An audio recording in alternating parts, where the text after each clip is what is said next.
Welcome dear students. Discovery classes में HR sir आप लोगों का फिर से हार्दिक अभिनंदन करते हैं, वेलकम करते हैं और स्वागत करते हैं। डियर स्टूडेंट्स, हम पढ़ रहे हैं साइंस 10th क्लास के लिए, है ना। और जो बोर्ड की एग्ज़ाम में जो स्टूडेंट हैं उनके लिए प्रश्नोत्तर विधि के द्वारा, मतलब कौन से चैप्टर में से क्या क्या प्रश्न बनेंगे उस विधि के द्वारा हम आप लोगों को समझा रहे हैं। ठीक है, तो अभी तक हमारा चैनल आपने अगर सब्सक्राइब नहीं किया है तो चैनल को सब्सक्राइब कर लें, क्योंकि अच्छी क्लास यहीं से मिलती हैं और अच्छी क्लास पर आप सब लोगों का अधिकार है। इसलिए क्लास को ध्यान से सुनेंगे और क्लास है नोट्स बनाने वाली। आप कॉपी पेन लेकर के बैठ जाएंगे और नोट्स ज़रूर बनाएंगे, क्योंकि नोट्स जो है ना वो आपके एग्ज़ाम टाइम में काम आएंगे। यूट्यूब चला करके नहीं बैठेंगे, उस समय आप क्लास देखेंगे, आपके नोट्स देखेंगे, तो नोट्स बनाने वाली क्लास है। ठीक है, आज की क्लास में जिन प्रश्नों की हम चर्चा करेंगे उन प्रश्नों का जो टॉपिक है उसका नाम है जंतुओं में हार्मोन।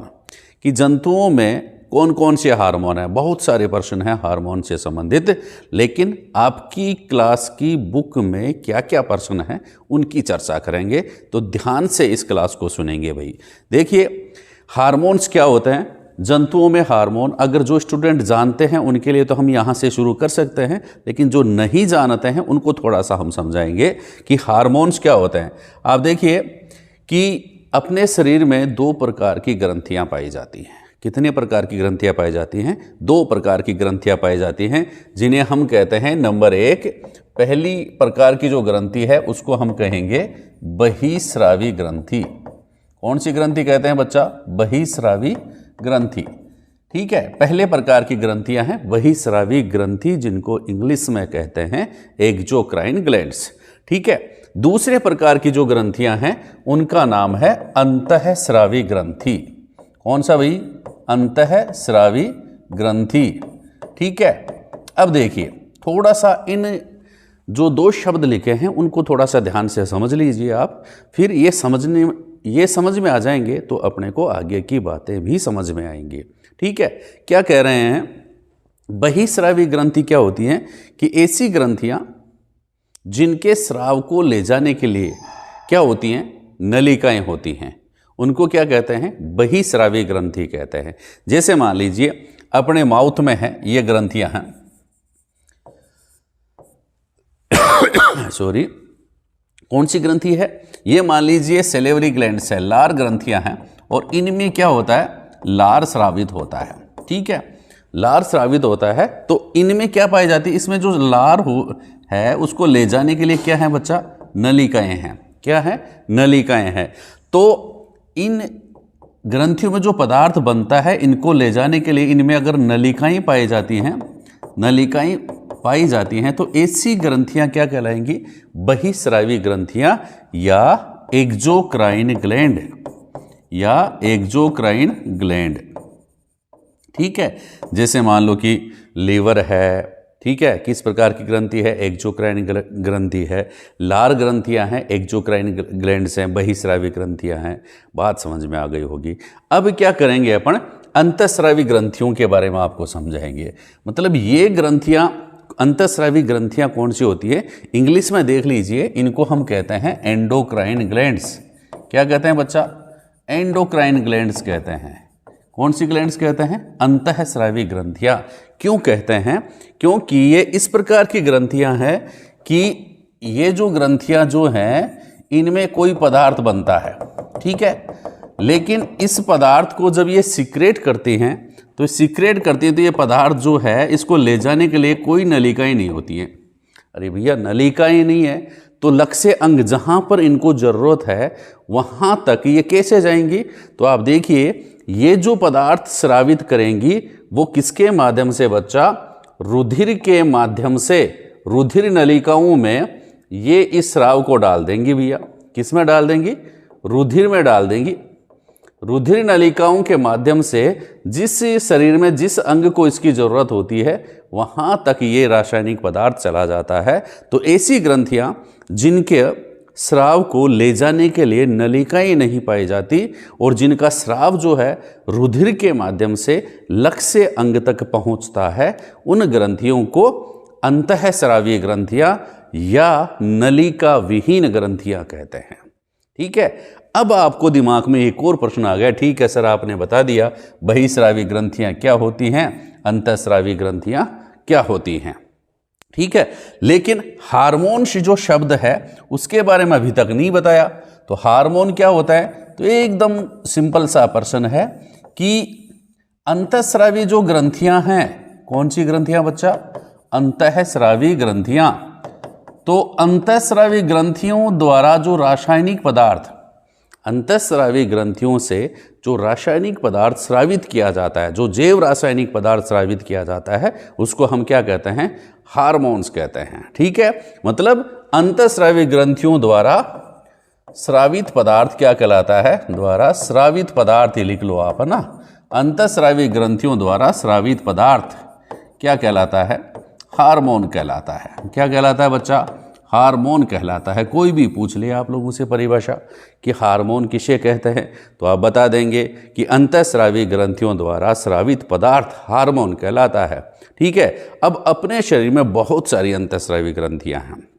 ठीक है, मस्तिष्क से अपन शुरू करें तो मस्तिष्क में पीनियल ग्रंथि है, पीयूष ग्रंथि है, हाइपोथैलेमस ग्रंथि है।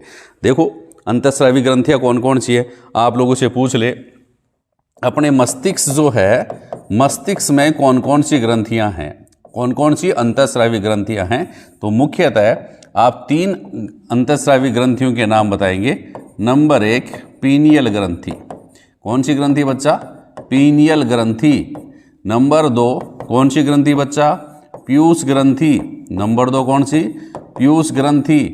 और नंबर 3 ग्रंथि कौन सी है बच्चा, हाइपोथैलेमस ग्रंथि, हाइपोथैलेमस ग्रंथि।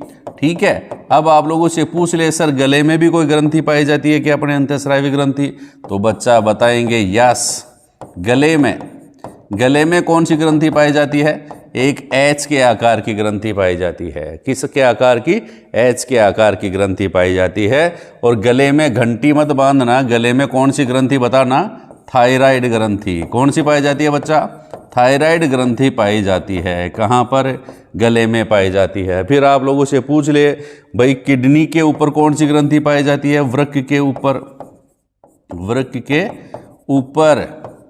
तो आप क्या बताएंगे, वृक्क के ऊपर अधिवृक्क ग्रंथि पाई जाती है। कौन सी ग्रंथि बच्चा, अधिवृक्क ग्रंथि पाई जाती है। किसके ऊपर, वृक्क के ऊपर पाई जाती है।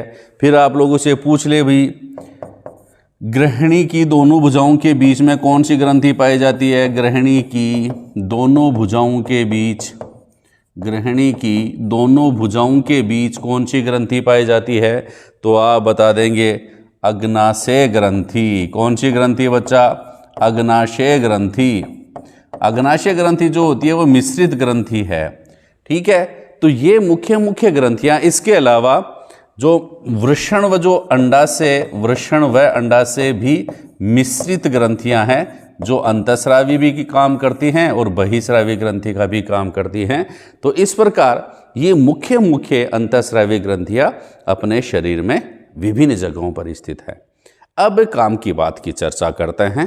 कौन सी, भाई कौन से हार्मोन आपके सिलेबस में हैं और कौन से हार्मोन से संबंधित आपके एग्जाम में प्रश्न पूछे जाएंगे। देखो सबसे पहला प्रश्न आप लोगों से पूछा जा सकता है, वह कौन सा है, वह है एड्रेनलिन हार्मोन।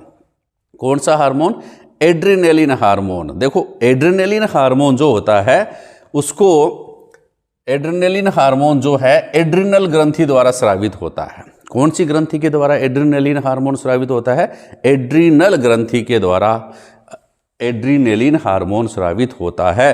और एड्रिनल ग्रंथि जो है उसका एक और नाम है बच्चा, कौन सा, अधिवृक्क ग्रंथि। कौन सा, अधिवृक्क ग्रंथि जो होती है वह है एड्रिनल ग्रंथि। आप ये बात समझ में आ गई होगी। अब एड्रिनल ग्रंथि के द्वारा या अधिवृक्क ग्रंथि के द्वारा जो वृक्क के ऊपर स्थित होती है उसके द्वारा एक हार्मोन जो स्रावित होता है उसको कौन सा कहते हैं, एड्रेनलिन हार्मोन कहते हैं। आपने एक नारा सुना होगा, क्या, करो या मरो का नारा किसने दिया, सब लोग बता देते हैं महात्मा गांधी जी ने दिया। ठीक है, लेकिन अगर आप लोगों से पूछ ले करो या मरो हार्मोन किसे कहते हैं, तो आप क्या बताएंगे, भाई एड्रेनलिन हार्मोन को करो या मरो, डू और डाई हार्मोन कहते हैं। कौन से हार्मोन को कहते हैं?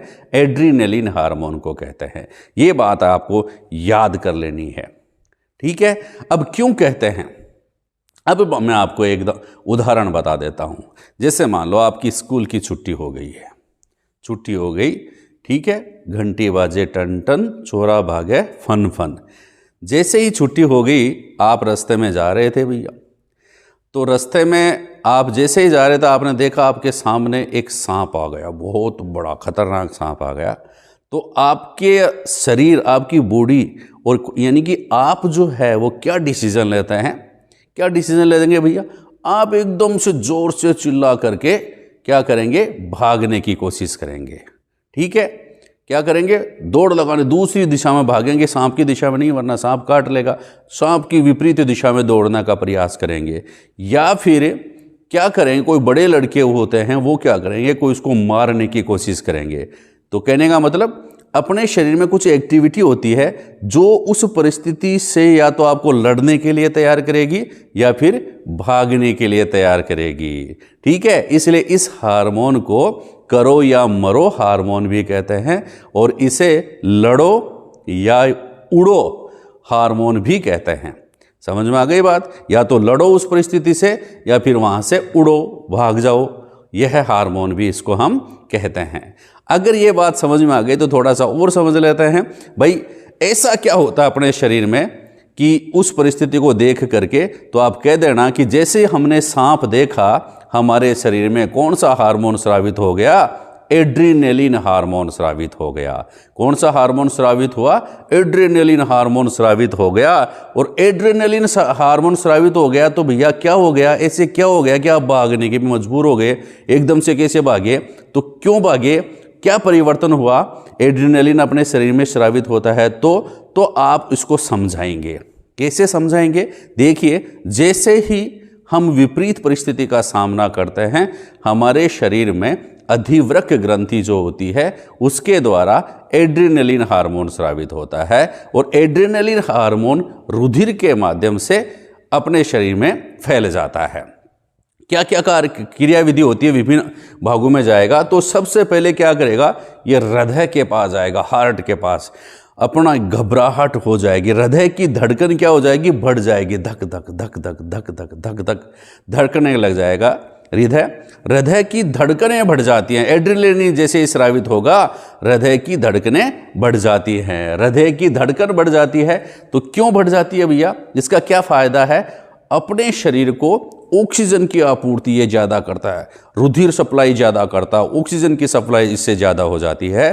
तो पहला काम क्या होता है? हृदय की धड़कन बढ़ जाती है, और हृदय की धड़कन बढ़ जाने से हमारी पेशियों में, क्योंकि दौड़ लगाएंगे ना तो मांसपेशियों में एनर्जी चाहिए ना, तो हमारी पेशियों में किसकी आपूर्ति बढ़ जाती है? ऑक्सीजन की आपूर्ति बढ़ जाती है। पहली लाइन ये आप ध्यान में रखेंगे कि एड्रेनलिन हार्मोन किस प्रकार से कार्य करता है। किसकी भाई? हमारे पेशियों में ऑक्सीजन की आपूर्ति बढ़ जाएगी, सप्लाई बढ़ जाएगी, हृदय कैसे करने लग जाएगा? धड़कन बढ़ जाएगी, धक धक धक धक धड़कनें बढ़ जाएंगी। दूसरा काम क्या होगा? पाचन तंत्र। एक तरह से जैसे ही आप देखते हैं किसी के पेट में भी दर्द हो जाता है, पाचन तंत्र जो होता है ना उसमें, और अपनी स्किन जो होती है वहाँ जो ब्लड जा रहा था उसको रोक लिया जाता है, खींच लिया जाता है, और चेहरा क्या हो जाता है? पीला पड़ जाता है। देखते हो मेरा तो चेहरे के फेस उड़ गए, कहते हैं ना, मेरे तो फेस ही उड़ गए, चेहरा ही पीला पड़ गया। तो क्यों पड़ जाता है? क्योंकि ब्लड जो है वहां से गायब हो जाता है। पाचन तंत्र तथा त्वचा में रुधिर की आपूर्ति कम हो जाती है। क्यों? क्योंकि इन अंगों की छोटी धमनियों की आसपास की जो पेशियां हैं वो सिकुड़ जाती हैं। समझ गए? त्वचा व पाचन तंत्र की में रुधिर की आपूर्ति कम कर दी जाती है, ब्लड उनकी सप्लाई कम कर दिया जाता है पाचन तंत्र में और त्वचा में, जिससे क्या होगा? इन अंगों की, क्योंकि इन अंगों की छोटी धमनियों के आसपास की जो पेशियां हैं वो सिकुड़ जाएंगी, ऐसे पेट में भी खिंचाव हो जाता है। ठीक है। तीसरी बात क्या होगी? जो रुधिर जो अपनी पाचन तंत्र की ओर जा रहा था, अपनी स्किन में जा रहा था, उसको सारे को कलेक्ट करके किधर भेज देता है? कहाँ पर? पेशियों में रुधिर की सप्लाई, पैरों में रुधिर की सप्लाई बढ़ जाती है और जैसे ही भग जाए दौड़ना स्टार्ट कर देगा, वहाँ से भागने का स्टार्ट कर देगा या फिर लड़ने का काम स्टार्ट कर देगा। लड़ो भाई लड़ो, परिस्थिति आ गई है तो या तो लड़ो या फिर उड़ो, या तो करो या फिर मरो। ये दोनों परिस्थितियां अपने सामने उत्पन्न हो जाती हैं। इसके अलावा और क्या हो जाएगा? डायफ्राम तथा पसलियों की पेशी के संकुचन से, डायफ्राम अपने फेफड़ों के नीचे एक पेशी पर एक संरचना पाई जाती है गुंबद के आकार की, जिसको अपन क्या कहते हैं? डायफ्राम कहते हैं। उसकी पेशियां सिकुड़ने लग जाती है, सिकुड़ने फैलने। इससे अपने को सांस क्या होता है? तेज चलने लग जाता है, ठीक है। और अपन ऑक्सीजन वायु लेते हैं, कार्बन डाइऑक्साइड बाहर निकालते हैं। होता है ना घबराहट के समय, जो भी घबराहट के समय बात होती है, उस कंडीशन में कौन सा हार्मोन सीक्रेट हो रहा है? एड्रीनलिन हार्मोन स्रावित होता है। तो डियर स्टूडेंट्स, ये थे एड्रीनलिन हार्मोन के कार्य। अब इन सभी परिस्थितियों से अपन को होता क्या है कि इन सभी परिस्थितियों का फायदा यह है कि ये सभी अनुक्रियाएं मिलकर के हमें उस परिस्थिति से निपटने के लिए तैयार कर देती हैं। या तो अपने को भागने के लिए तैयार करती हैं या फिर लड़ने के लिए तैयार कर देती हैं। बात समझ में आ गई होगी। अब आगे देखिए, अगला प्रश्न बहुत महत्वपूर्ण प्रश्न है। क्या प्रश्न पूछ लेते हैं आपके कि आयोडीन, हमें आयोडीन युक्त नमक का इस्तेमाल क्यों करना चाहिए? हार्मोन्स पढ़ रहे हैं, इसलिए यह प्रश्न इसी चैप्टर में से आप लोगों से पूछा जाएगा कि हमें आयोडीन युक्त नमक का इस्तेमाल क्यों करना चाहिए। तो देखिए आंसर देखिए, आयोडीन कहते हैं ना, आयोडीन युक्त नमक लेकर के आना। आपकी मम्मी आपको कहती होगी टाटा का नमक लेके आना, आयोडीन युक्त नमक लेकर के आना। क्यों लेकर के आना? तो इसका कारण क्या है? इसको आप ध्यान से सुनिए भाई, एक लाइन टू लाइन आप नोट्स बनाइए। पहली लाइन में क्या लिखेंगे कि आयोडीन हमारी अवटु ग्रंथि के लिए बहुत आवश्यक है। हमारी कौन सी ग्रंथि के लिए आयोडीन आवश्यक है? तो आप बताएंगे आयोडीन हमारी अवटु ग्रंथि। अवटु ग्रंथि नाम ऐसा ही है, अवटु फवटु, ठीक है। वैसे सही नाम क्या है अवटु ग्रंथि का, जो आप और भी बढ़िया याद कर सकते हैं, वह नाम है थायराइड ग्रंथि। कौन सी ग्रंथि? थायराइड ग्रंथि। तो आयोडीन जो होता है वह हमारी थायराइड ग्रंथि के लिए बहुत आवश्यक है। थायराइड ग्रंथि के लिए बहुत आवश्यक है आयोडीन। क्यों भैया, क्यों आवश्यक है? ऐसा क्या चीज है आयोडीन में कि जो थायराइड ग्रंथि या अवटु ग्रंथि जो होती है, वह थायराइड ग्रंथि के द्वारा कौन सा हार्मोन स्रावित किया जाता है? अवटु ग्रंथि के द्वारा कौन सा हार्मोन स्रावित किया जाता है? Thyroxine hormone. कौन सा हार्मोन? थायरोक्सिन हार्मोन स्रावित किया जाता है। अब और देखिए, ये हार्मोन कौन सी ग्रंथि स्रावित करती है? अवटु ग्रंथि या थायराइड ग्रंथि स्रावित करती है। लेकिन बात क्या है, आयोडीन क्यों चाहिए? तो इसका आंसर यह आ रहा है भाई, थायरोक्सिन हार्मोन के संश्लेषण के लिए आयोडीन आवश्यक है। थायराइड ग्रंथि जो होती है कौन सा हार्मोन स्रावित करती है? थायरोक्सिन हार्मोन स्रावित करती है। अब स्रावित करती है तो बनाना तो पड़ेगा इसको। कहाँ से लेकर के आएगी? ठीक है ना, कोई चला के बाजार से थोड़ा ना लेके आएगी, कहीं मार्केट से जाकर थोड़ा ना लेके आएगी, किसी शॉपिंग मॉल से थोड़ा ना लेके आएगी। तो कहाँ से? खुद बनाएगी ये हार्मोन। और किससे बनाएगी? थायरोक्सिन हार्मोन बनाने के लिए इसको किसकी आवश्यकता पड़ेगी? आयोडीन की आवश्यकता पड़ेगी। तो आप बताना कि आयोडीन इसलिए आवश्यक है कि इस आयोडीन से थायरोक्सिन हार्मोन बनता है। कहाँ पर बनता है? थायराइड ग्रंथि में बनता है। कहाँ पर बनता है? थायराइड ग्रंथि में बनता है। चलो ठीक है भाई, मान लिया कि आयोडीन जो होता है उससे थायरोक्सिन हार्मोन बनता है, लेकिन काम क्या करता है? ये खास बात है, काम क्या करेगा भैया? तो इसका काम देखिए, थायरोक्सिन हार्मोन का कार्य यह है कार्बोहाइड्रेट, प्रोटीन, वसा के उपापचय का नियंत्रण करता है। कहते हैं ना भी इसकी तो थायराइड ग्रंथि खराब हो गई, थायराइड हो गया, ठीक है। काम क्या करता है? आप जो भी खाते हो, चाहे आपने रोटी खाई है, दाल खाई है, फल फ्रूट खाया है, ठीक है, मतलब कार्बोहाइड्रेट, प्रोटीन, वसा, उसको काम में लेने की जिम्मेदारी किसकी है? थायराइड ग्रंथि की, ठीक है। उसको तोड़ना और नई चीज बनाना किसकी जिम्मेदारी है? थायराइड ग्रंथि की कहाँ स्थित होती है? अपने गले में स्थित होती है। किस आकार की होती है? एच के आकार की होती है। तो थायराइड ग्रंथि जो होती है वो स्वस्थ रहेगी ना, तभी आपने चाहे घी खाया हो वह काम आएगा आपके शरीर के, प्रोटीन खाया हो तो काम आएगा शरीर के, कार्बोहाइड्रेट खाया हो तो आपके शरीर के काम आएगा। कब काम आएगा? जब आपकी थायराइड ग्रंथि सही रहेगी तब ही काम आएगा। चाहे आंत कैसी रहे, लेकिन थायराइड ग्रंथि का स्वस्थ होना जरूरी है। तो क्यों? इस थायराइड ग्रंथि स्वस्थ कब रहेगी? जब आप आयोडीन युक्त नमक खाएंगे, ठीक है ना। क्योंकि आपने चाहे कितना ही बढ़िया खा लिया हो, लेकिन आपके शरीर में कब काम आएगा वह? जब आपकी थायराइड ग्रंथि सही रहेगी। तो इसलिए हमें कौन सा नमक इस्तेमाल करना चाहिए? आयोडीन युक्त नमक का इस्तेमाल करना चाहिए। और इनके कार्बोहाइड्रेट, प्रोटीन, वसा, इनका उपापचय का नियंत्रण किसके द्वारा होता है? थायरोक्सिन हार्मोन के द्वारा होता है। और वृद्धि के लिए उत्कृष्ट संतुलन उपलब्ध करवाता है। अपने शरीर की ऑल ओवर वृद्धि, चाहे वो लंबाई में वृद्धि देख लीजिए या फिर मेंटल हेल्थ में वृद्धि देख लीजिए, आंखों की ज्योति ठीक करने की भी देख लीजिए, सारा काम जो होता है ना वह रेगुलेट कौन करता है? आपकी थायराइड ग्रंथि। इसलिए हमें किसका इस्तेमाल करना चाहिए?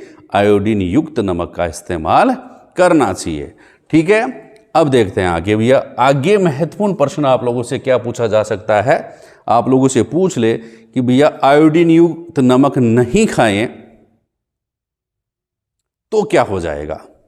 तो देखिए, आयोडीन युक्त नमक नहीं खाओगे तो थायरोक्सिन हार्मोन की कमी हो जाएगी, और थायरोक्सिन हार्मोन की कमी हो जाएगी तो थायराइड ग्रंथि अस्वस्थ हो जाएगी। थायराइड ग्रंथि अस्वस्थ हो जाएगी तो आपका गला जो होता है वह सूज जाएगा, गले में सूजन आ जाएगी। गले का मतलब थायराइड ग्रंथि में सूजन आ जाती है, और थायराइड ग्रंथि में सूजन आ जाती है ना, तो उस रोग को हम क्या कहते हैं? गोइटर रोग या गलगंड रोग या फिर घेंगा रोग। कहने का मतलब गोइटर रोग किस हार्मोन की कमी से होता है या किसकी कमी से होता है? तो आयोडीन भी लिख सकते हैं और थायरोक्सिन हार्मोन भी लिख सकते हैं। थायरोक्सिन हार्मोन की कमी से कौन सा रोग हो जाता है? तो आप बताएंगे गोइटर रोग हो जाता है, या फिर घेंगा रोग हो जाता है, या फिर गलगंड रोग हो जाता है। इस बात का आप ध्यान में रखेंगे। अब देखिए लक्षण क्या है? फूली हुई गर्दन। गर्दन अगर किसी की ज़्यादा फूली हुई है, एक साइड से ज़्यादा फूली हुई है यहाँ पर, तो इसका मतलब क्या है? वह व्यक्ति जो होता है वह कौन से रोग से ग्रसित है? गोइटर रोग से ग्रसित है। अब देखिए अगला महत्वपूर्ण प्रश्न है कि पीयूष ग्रंथि से स्रावित होने वाले हार्मोन का नाम, कार्य तथा इसकी कमी से उत्पन्न रोग का नाम लिखिए। पीयूष ग्रंथि अपने मस्तिष्क में, अपने ब्रेन में स्थित होती है, उससे कौन सा हार्मोन स्रावित होता है, ठीक है, उसका नाम लिखना है। फिर उसकी कमी से कौन सा रोग हो जाता है, उसका आपको नाम लिखना है। यह प्रश्न आपकी बोर्ड की एग्जाम में पूछा जा सकता है। तो देखिए पीयूष ग्रंथि जो होती है इसको इंग्लिश में कहते हैं पिट्यूटरी ग्लैंड्स, पिट्यूटरी ग्लैंड्स, और इसके द्वारा स्रावित हार्मोन है, इसको कहते हैं वृद्धि हार्मोन। वृद्धि हार्मोन या ग्रोथ हार्मोन। वृद्धि हार्मोन को क्या कहेंगे? ग्रोथ हार्मोन भी कहेंगे, ग्रोथ हार्मोन। और वैसे इसका हार्मोन का नाम है पिट्यूटरी हार्मोन, ठीक है ना। अब देखिए काम क्या करता है? हार्मोन का नाम तो बता दिया, वृद्धि हार्मोन है, नाम में ही काम छुपा हुआ है। वृद्धि हार्मोन वृद्धि करता है, किसकी? लंबाई में वृद्धि करता है, लंबाई में वृद्धि करता है। तो देखिए क्या करता है? शरीर की वृद्धि, विकास व विकास को नियंत्रित करता है। शरीर की वृद्धि व विकास को कौन सा हार्मोन नियंत्रित करता है? नाम हो गया वृद्धि हार्मोन। शारीरिक लंबाई की, कोई व्यक्ति कितना लंबा है, कितना छोटा है, वह किसके ऊपर डिपेंड करेगा? वृद्धि हार्मोन पर डिपेंड करेगा। और वृद्धि हार्मोन किसके द्वारा स्रावित होता है? पीयूष ग्रंथि के द्वारा स्रावित होता है। चलो ये बात समझ में आ गई। अब तीसरी बात क्या पूछ रहा है? इसकी कमी से उत्पन्न रोग का नाम लिखिए। तो वृद्धि हार्मोन जो होता है इसकी बाल्यावस्था में अगर कमी हो जाती है तो कौन सा रोग हो जाता है? बोना, बोनापन रोग हो जाता है। बोनापन, लंबाई कम हो जाती है उस व्यक्ति की, किसमें? जब बाल्य अवस्था में किसी बालक में वृद्धि हार्मोन की कमी हो तो उसकी लंबाई नहीं बढ़ती है और वह बोना रह जाता है। इसका मतलब उस रोग को क्या कहते हैं? बोनापन का रोग हो जाता है। पूछ ले आप लोगों से, बोनापन का रोग कौन से हार्मोन की कमी से होता है? तो आप बताएंगे वृद्धि हार्मोन की कमी से होता है। या फिर बोनापन का रोग कौन सी ग्रंथि की निष्क्रियता से होता है? कौन सी ग्रंथि की खराबी से होता है? तो कौन सी ग्रंथि की खराबी से होगा? पीयूष ग्रंथि की खराबी से होता है। ठीक है बेटा। अब अगला पॉइंट देखिए आप, अगला महत्वपूर्ण प्रश्न क्या बन रहा है कि नर हार्मोन व मादा हार्मोन्स के नाम व कार्य लिखिए। एक एक नंबर के प्रश्न आते हैं आपके सिलेबस में, इतना सही है। बहुत सारी बातें हैं इनकी, लेकिन सिलेबस में आपके बहुत कम है। नर हार्मोन का क्या नाम है? आप बताएंगे टेस्टोस्टेरोन। टेस्टोस्टेरोन, टेस्टोस्टेरोन, टेस्टोस्टेरोन क्या है? नर हार्मोन है। मादा हार्मोन क्या है? एस्ट्रोजन। मादा हार्मोन का नाम क्या है? एस्ट्रोजन। नर हार्मोन का नाम टेस्टोस्टेरोन, मादा हार्मोन का नाम एस्ट्रोजन। काम क्या करते हैं? यह नर में द्वितीयक लैंगिक लक्षण उत्पन्न करता है। नर हार्मोन तो नर में द्वितीयक लैंगिक लक्षण उत्पन्न करता है और मादा हार्मोन जो होता है मादा में द्वितीयक लैंगिक लक्षण उत्पन्न करता है। ठीक है। अब आपके दिमाग में आ रहा होगा सर ये द्वितीयक लैंगिक लक्षण क्या होते हैं? तो द्वितीयक लैंगिक लक्षण क्या होता है कि बेटा देखो, कोई भी शिशु जन्म लेता है तो उसको अपन पहचान लेते हैं कि ये तो नर है और ये है मादा है, यानी कि लड़का हुआ है या लड़की हुई है। ठीक है। जिन लक्षणों के आधार पर उनकी अपन पहचान करते हैं जननांगों के आधार पर, तो वो तो होते हैं प्राथमिक लैंगिक लक्षण। ठीक है, कि ये तो लड़का है और ये लड़की है।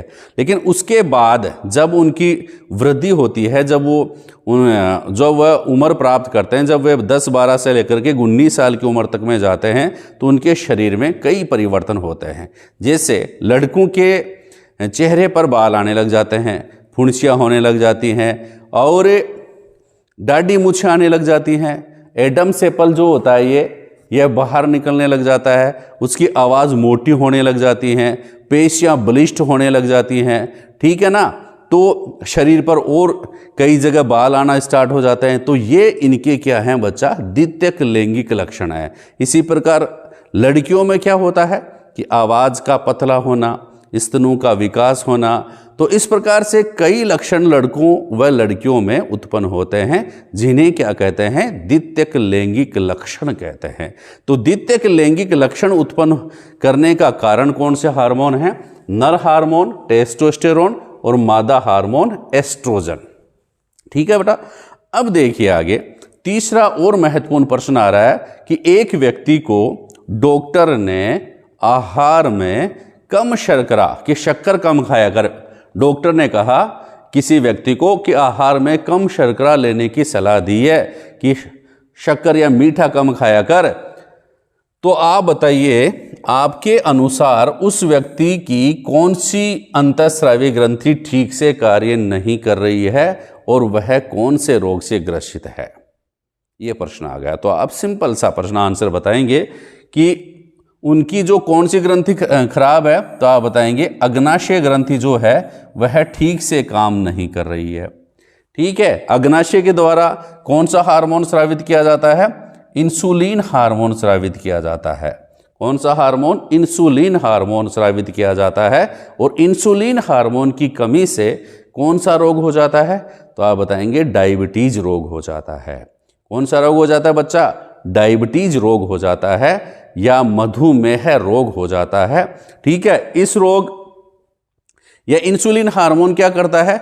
रुधिर में शर्करा की मात्रा को नियंत्रित करता है। रुधिर में किसकी मात्रा को नियंत्रित करता है?